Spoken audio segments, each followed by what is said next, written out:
Today is Halloween. It is October 31st. 2-3 months ago when I was looking at the calendar and kind of laying out what we were going to do this fall in terms of Sunday morning sermons and stuff, I saw that and I thought, I want to preach on Halloween. One of the things, I set a goal back like 12 years ago when I turned 60. That's a joke, by the way. When I turned 60, I thought, you know what? I'm not going to get to do this forever, so I want to do as much new material as I possibly can. And so about 2 months ago, I said, I am going to do a sermon on Halloween. And about 3 weeks ago, I told Vicki, I'm going to do a sermon on Halloween. And she said, you are crazy. What in the world are you going to say about Halloween? Well, here's the deal. You can't get away from Halloween, can you? Halloween is everywhere. And so what I want to do today is just kind of give us a little Halloween 101, because you know what? You and I, as believers, we need to know how to think, how to respond. What does God say about this thing? I mean, my goodness, this morning I had to search for something, and even Google is reminding me that today is Halloween. And I want you just to look at that image that's up there. And don't look at it through the cool graphics, but think about it from a biblical filter. What are you supposed to think? What am I supposed to think? As people who are really and truly trying to do what the front of the bulletin says, and that is to be fully devoted followers of Jesus Christ. How am I supposed to respond to a holiday like Halloween, who are trying to be fully devoted followers of Jesus Christ? Well, that's the objective today. And, we probably all know a lot about Halloween, but here's the little video that might help you understand a little bit more about it.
Okay, everyone got it? There's a little quiz at the end. Thanks to YouTube and whoever produced that. I thought that was more interesting than listening to me rattle off those facts for you. But did you get that? Do you know what? This weekend, we will spend as much money as we spend on any other holiday other than Christmas. Some are estimating $9 billion are spent just on decorations for Halloween. Now, we didn't spend any, and I don't know whether you spent any, but that averages out to $100 a household. Can you think about that? That means that since the Hornoks spent $0, somebody else spent $200 on it. That's huge. That is huge. Now, how have believers responded to Halloween? Well, I'll tell you how they responded. I remember as a kid, we relished it. I was a missionary kid. I was a pastor's kid. I mean, we went all out. The gruesomer, the better. It was almost like they were just oblivious to it. I remember my most memorable Halloween night was we did a haunted house in the basement of the church.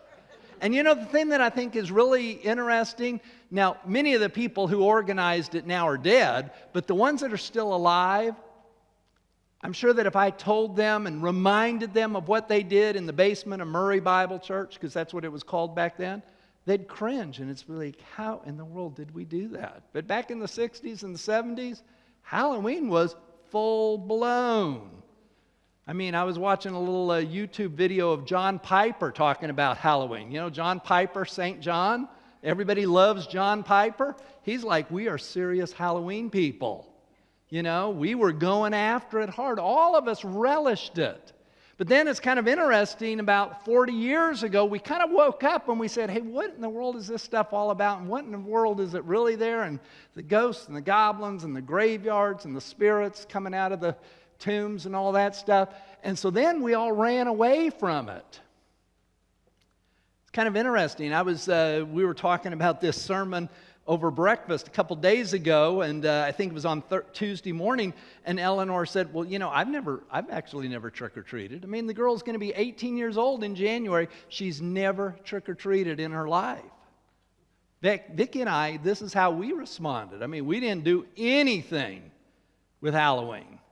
I remember the first time Halloween happened to be on a Wednesday night, and some left-wing radical said we ought to do Fall Fest on that night, and it's like that really challenged my categories. And I'm not talking 30 years ago. I'm talking 10 years ago when we first started doing Fall Fest, because I was of the mentality, and Vicki was of the mentality that we ought not to have anything to do with it. And quite frankly, that's not a bad option. Sometimes what we've worked really hard to do is just replace it. Fall Fest. It's kind of a replacement to Halloween. But then there's another thing. Another way that Christians have responded is, okay, well, let's just reduce it down. Because, I mean, what is it after all? It's just costumes and going to the neighbor and getting candy, and they didn't know these 10 facts, and since they don't live on YouTube, they didn't learn those 10 facts. Now, let me just put everyone at ease, okay? I'm not going to ruin anybody's Halloween. I'll give you the punchline if you promise not to leave. The only response I think that is wrong up there is to relish it. And I think after you hear a little bit more, you'll say, okay, there are parts of it that we just should not be part of. And it could be that for some of you, you really should run from it. Maybe any kind, there's things that are about it, and it's just not something you really should be part of. Maybe it is something that you shouldn't have anything to do with. But for, I think, probably many of us, if not most of us, we can replace it. We can find a way to reorient it. And if we'll reduce it down, we can, to the glory of God, be well, contribute to the economy and help that $9 billion to get spent, okay? So that's just, that's a little bit of the punchline there. Okay, quick history. Where in the world did this thing come from? Let me tell you, this thing dates back to way before Christ. It's over 2,000 years. Celtics, Druids, they had a fall fest that marked the change of the season between harvest, life, and winter, death. And right around this time, October 31st, November 1st, depending on how your calendar was, that's when they thought the seasons changed. And the Druids worshipped a god, the god of death, called Salmon. And they thought this is the time when Salmon went and gathered up all the souls of all the people that have died in the last year. And so he'd go around and gather them all up. And remember on the little video you saw the whole thing about Jack?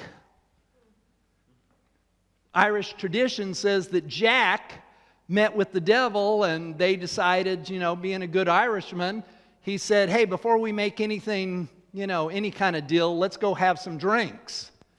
And so Jack and the devil went to a bar or a tavern or whatever you have there in Ireland, and Jack cheated him out of the bill.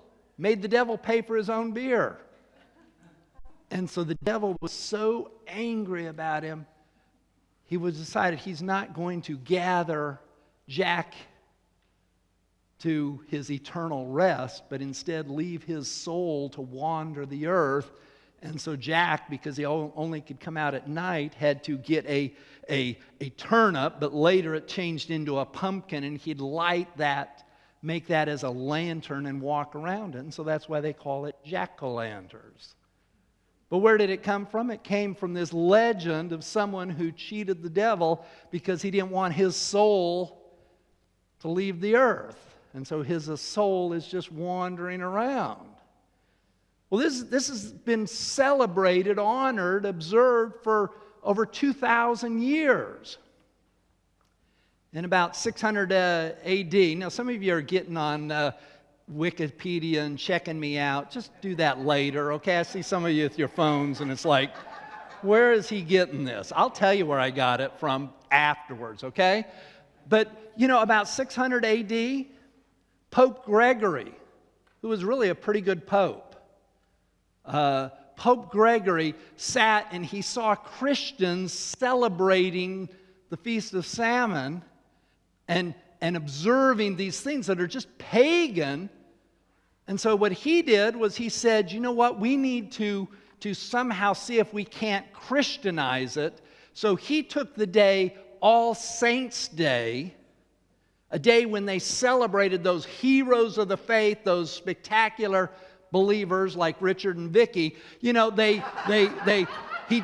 that day, which was, I think, May 13th, and said, no, we're going to change it and make All Saints' Day November 1st. And that'll be the day that many Christians will come and celebrate the saints, the holy ones. And that's kind of where it picked up the name All Hallows Eve, Halloween, All Holy Ones Eve, the day before the day we celebrate the saints. All Saints' Day is tomorrow, November 1st. It's the day, by the way, that Martin Luther, 504 years ago, wrote up a document with 95 grievances that he had against the organized church of places where their theology had diverted from true biblical practice. And he went and posted them on the door of his church there in Wittenberg, Germany. And why did he do it on October 31st? Why did he do it on Halloween? Because he knew that the next day, on November 1st, the church would be packed and everyone would see the bulletin. It's like someone coming out here, before some big service that we're going to have and putting up their campaign poster, or hey, here's 5 things that are wrong with fellowship, and all of you and all of the visitors that we had that day would come and see it. That's why Martin Luther chose that day, most likely. Well, you know what's interesting? We in this country never observed Halloween. The Puritans didn't bring it with them. They saw it as this thing that had these pagan roots. And, you know, because of their separation from the church, the Catholic Church, I mean, they didn't even celebrate All Saints' Day that much. It wasn't really, got to blame it on the Irish. It wasn't until the potato famine of 1849, 1848, when Irish immigrants came to this country, and that's when this country, for the first time, kind of started observing something like Halloween, similar to what it is.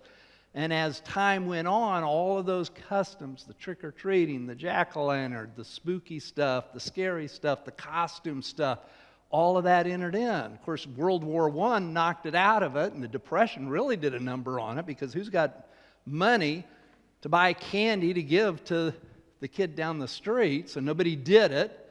And just as it was starting to revive, World War II came and really knocked the socks out of it. But then people started recognizing, you know, hey, our God is not being served here. Who is our God? Our God is Mammon. And so in the 50s, there was this concerted effort to generate it, and they've been pretty successful, because what's going to happen this weekend? $9 billion is going to get spent on this holiday we call Halloween. And I think all of us would probably recognize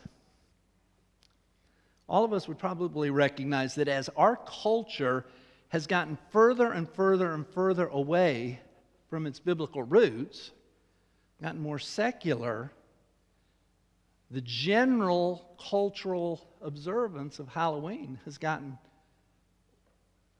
further and further and further away from biblical standards, norms. I mean, just think about it. I mean, you know, okay, I'm 63. Think about if you're, you know, say 30 or 40 or 50. Think about Halloween was celebrated when you were a kid. And think about how it is celebrated today. I mean, we're so much more into the witches and the ghosts and the blood and the guts and the gore, the violence. I mean, our culture is relishing these things that, you know, I still remember, you know, we loved Cosby before we found out who Cosby was.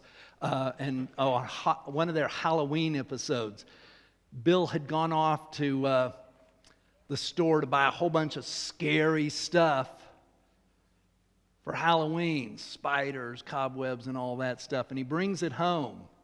He also had to stop by the hardware store to buy a hammer and a drill.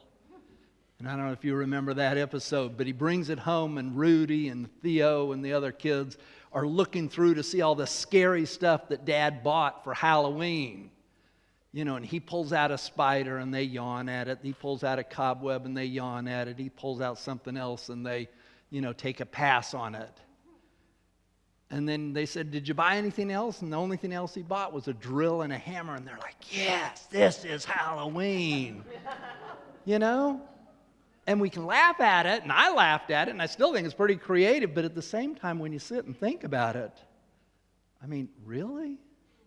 The stuff that's out there? I mean, how do I, as a person who's trying to be a fully devoted follower of Jesus Christ, how am I supposed to respond? Is that just a mini ha-ha that I laugh at and say, "Oh, it's no big deal," because to me it's just going over to the Bruce's and getting a sack of candy?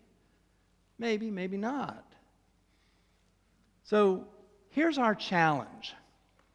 Now, if you're taking notes, you ought to write these passages down, because I'm going to turn to them, but I don't really want to have us take the time for you all to, unless you just can keep up. But look at Deuteronomy chapter 18, verse 10. This is Moses giving instructions to the people of God about what life was supposed to be like when they got to the land of promise. He said in verse 9, he says, "When you enter the land which the Lord your God gives you, you shall not learn to imitate the detestable things of those nations. Verse 10, there shall not be found among you anyone who makes his son or daughter pass through the fire. In other words, be, child sacrifice. One who uses divination. One who practices witchcraft. One who interprets omens or sorcerers, or one who casts spells or mediums or spiritists, or one who calls up the dead. You'd almost get the impression that Moses was instructing the Israelites about how they were supposed to function once they got into the United States of America in 2021. Is that not true? I mean, today is all about, making it cool for the witchcraft and the omens and the sorcerers and all that stuff. I mean, we're to abandon that. We're to flee that. We're to see it for what it is. Galatians 5:20. I mean, one of the fruits of the flesh, as opposed to the fruit of the Spirit, we all remember the fruit of the Spirit: love, joy, peace, long-suffering, etc. But a couple verses before that, he said, hey, here's the fruit of the flesh. See, Galatians 5:20. And one of the things that it lists is sorcery, along with immorality and fornication and other things. But it's put on that level. This is serious stuff. 1 Samuel 15:23. Great passage. That's the passage where God finally got to the end with Saul and decided for certain Saul was not going to be the king anymore, and he was going to go find a replacement, namely David. And Saul is having this argument with Samuel, the prophet, about his partial obedience. Hey, I partially obeyed what God said. And Samuel said, partial obedience is total disobedience. And in verse 23, there's this line that talks about the sin of rebellion, the sin of disobedience, is the same thing as divination. Interesting turn of a phrase there. This is serious. This is not that, that witchcraft, those Ouija boards, that spooky stuff. I mean, it's serious stuff when you think about it from a biblical standpoint. We know the truth. So you've got all of that going on there about God calling us out. But then here's a passage I would like you to turn to. Look at Romans chapter 14. This is actually the passage that we're going to look at next week. Romans chapter 14. And let me just start here at the beginning, okay? So here's the early Christians, believers.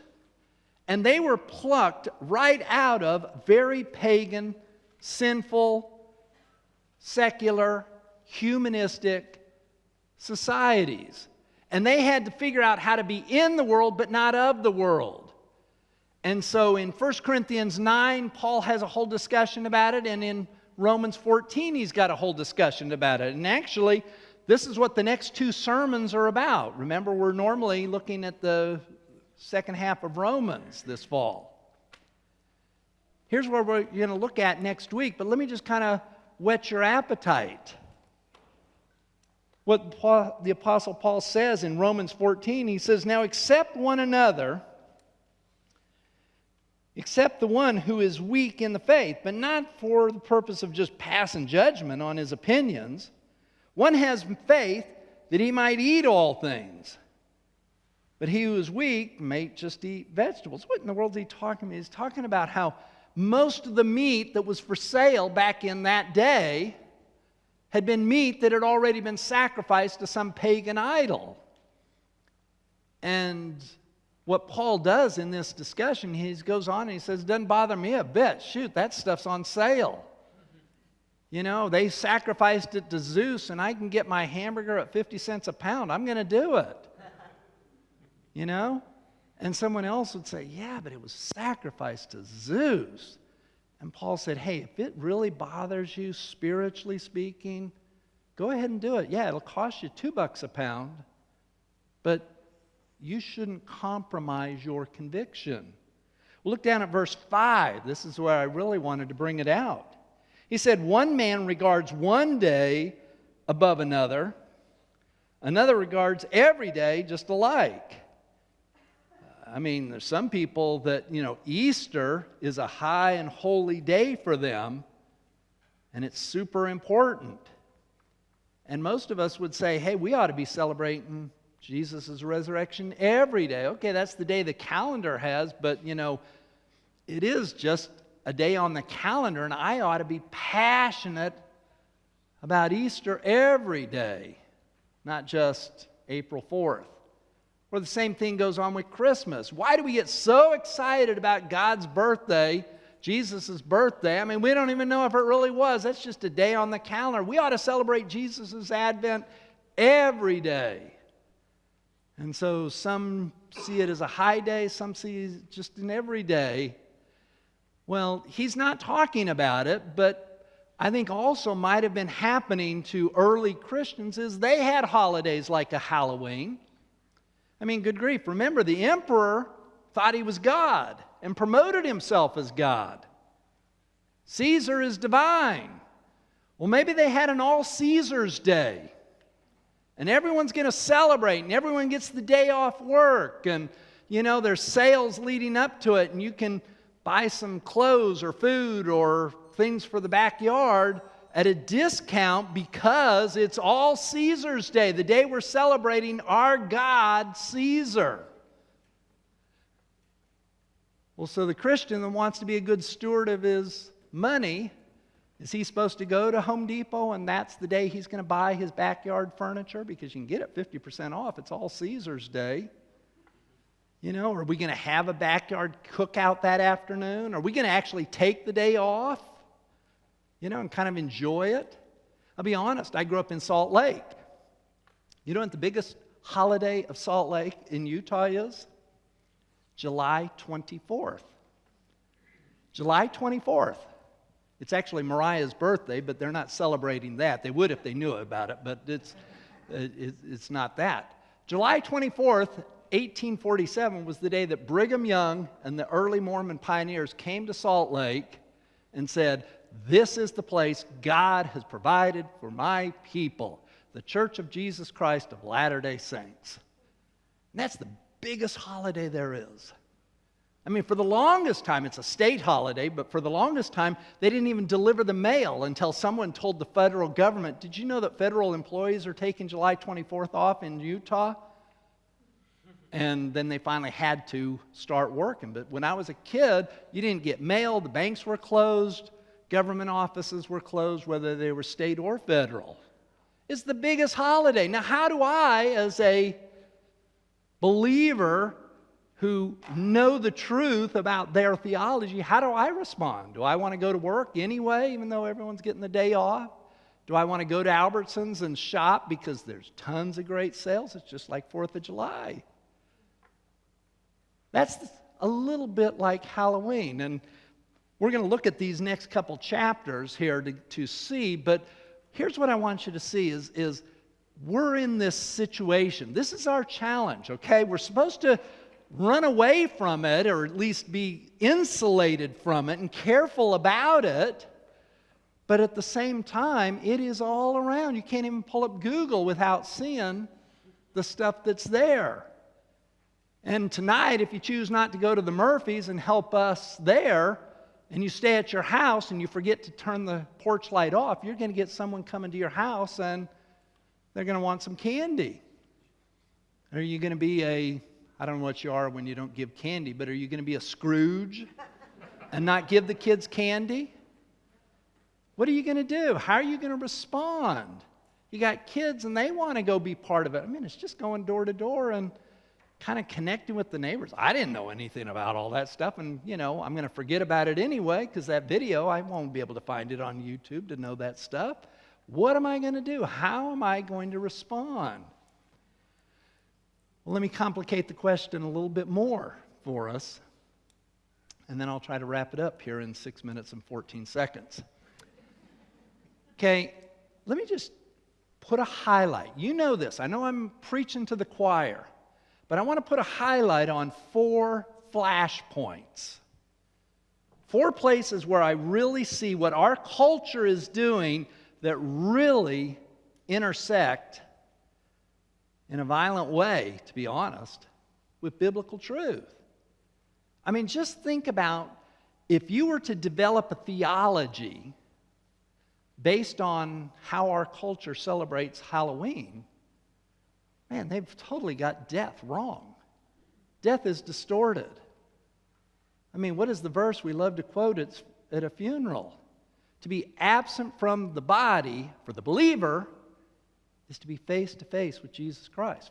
2 Corinthians 5:10, 5:9 actually. What's the one we want to remind unbelievers of? I think it's in Galatians. It's appointed unto man once to die, and after that, the judgment. There are no spirits of other dead people wandering around. Jack didn't need a lantern to walk around because Jack, once he died, was in eternity, facing his Creator. I mean, this whole thing of ghosts and goblins and things like that, it isn't there. In reality, what is it? We know. You guys have been in church enough to know. What is it? If there are spirits out there that are evil, what are they? They're demonic. It's demon. It is the deepest form of spiritual warfare. And I think we dare not just blow it off like, oh, it's no big deal. I mean, that's there.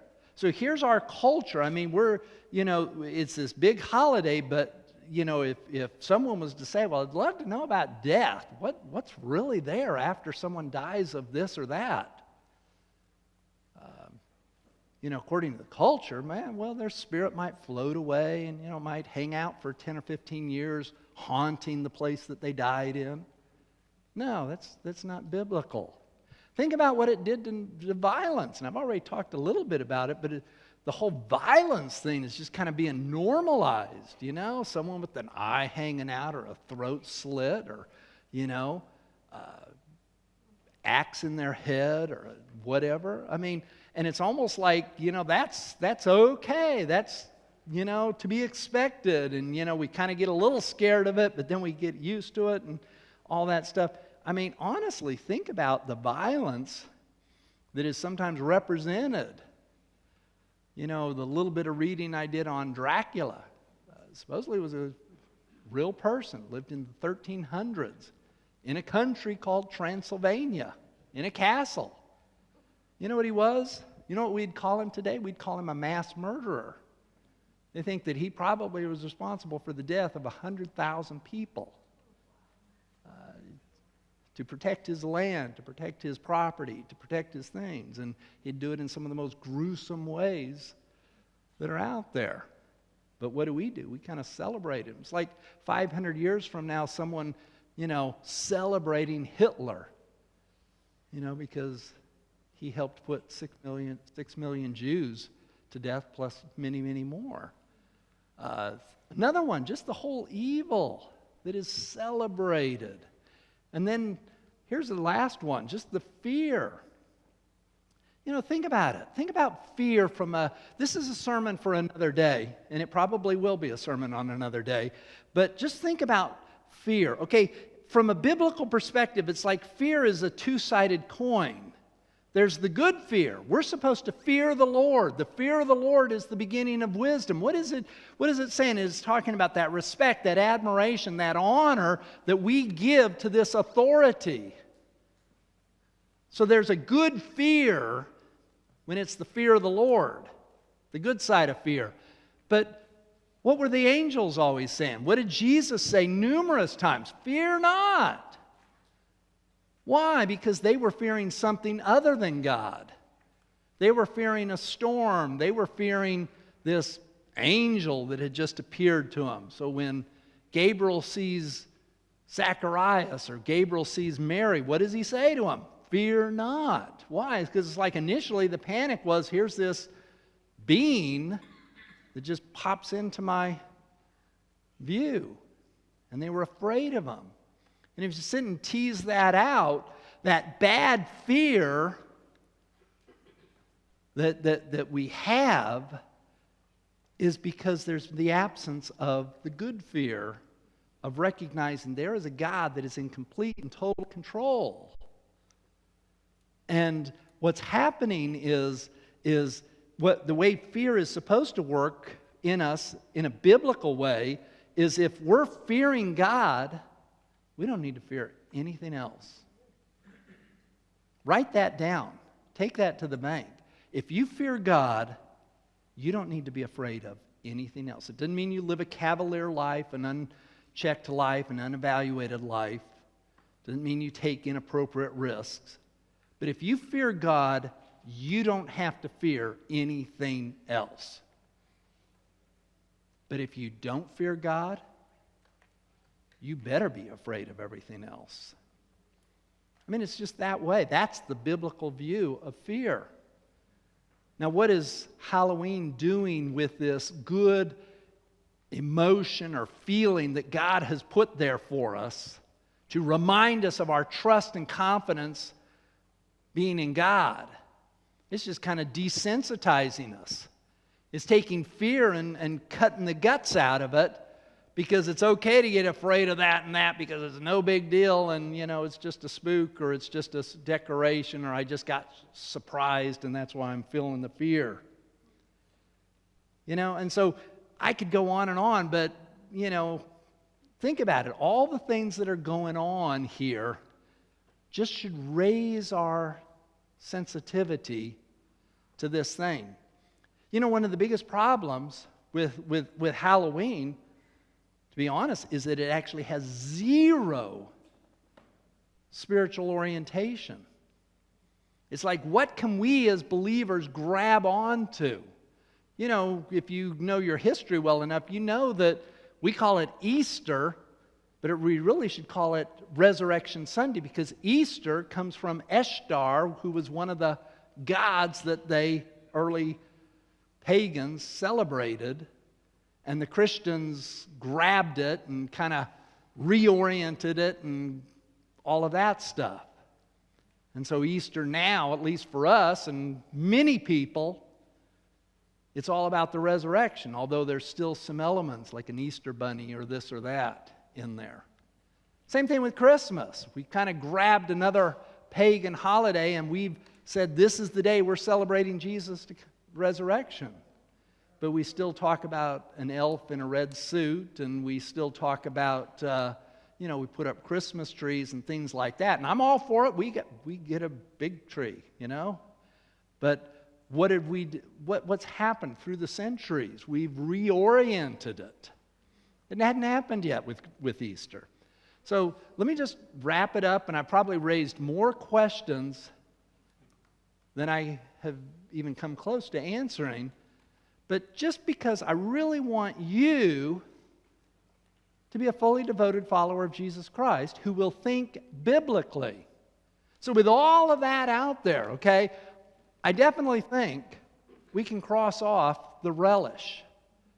This is not a day on the calendar. I can get all into Labor Day. I can get all into Memorial Day. These secular holidays that have nothing to do with spiritual things. I can still get into Columbus Day, by the way, too. But, that's another day. But Halloween, like we innocently and naively did when I was a kid 50 years ago, we can't do that. Let me just tell you. The whole witchcraft thing, the ghosts, the goblins, all that stuff, the believer should have no part of that. I don't care what your kid wants to dress up like, but he wants to dress up like that, or she wants to dress up like that. That's where you as a parent or a grandparent have to step in and say, no, honey, let me talk to you about what the people of God are supposed to be like.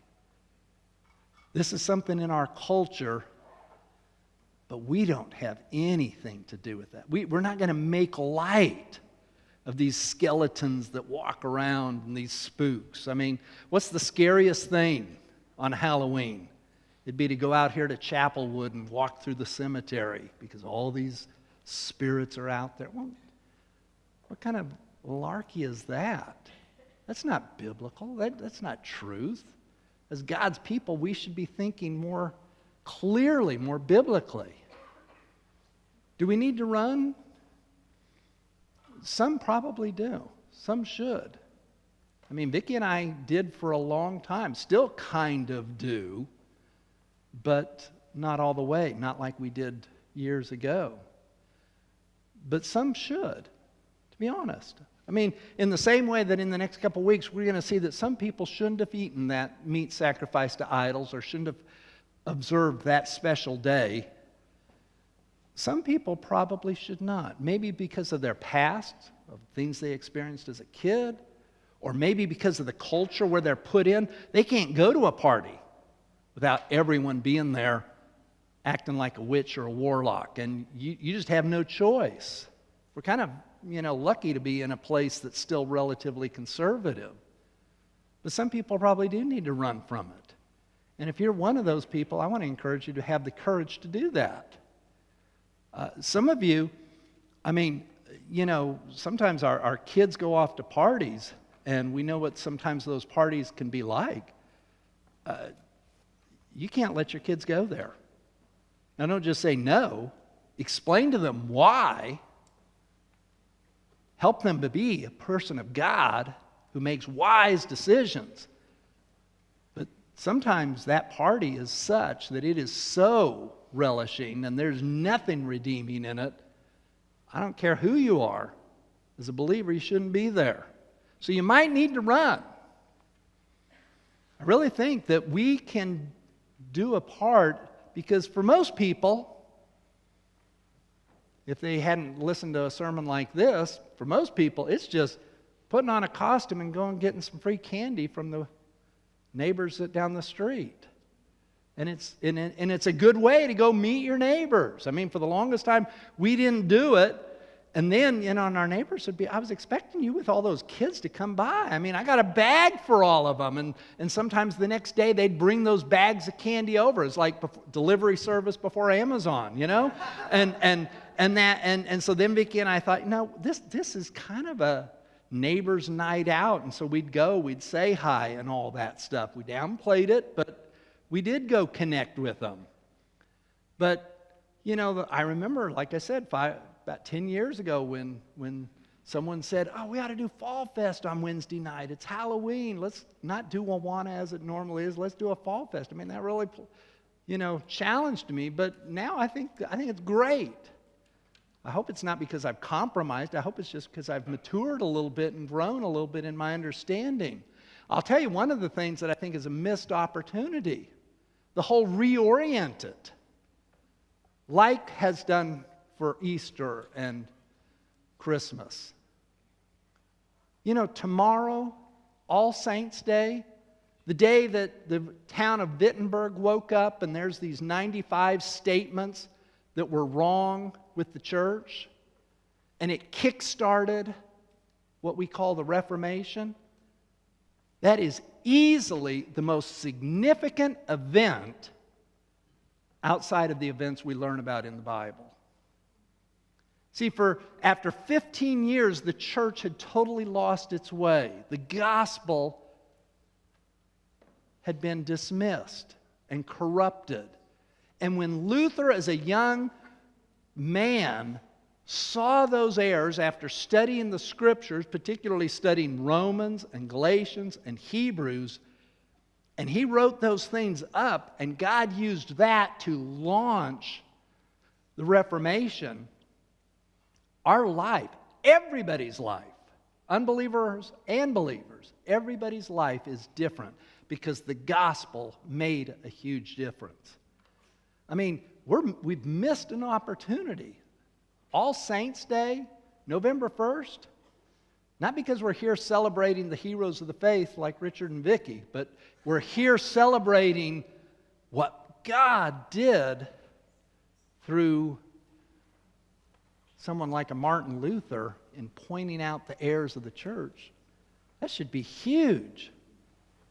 And if you don't know what November 1st and Martin Luther and all that stuff is about, you need to go do some reading. Your spiritual heritage is rooted in that.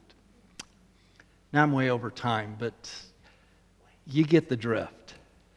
Go be a fully devoted follower of Jesus Christ.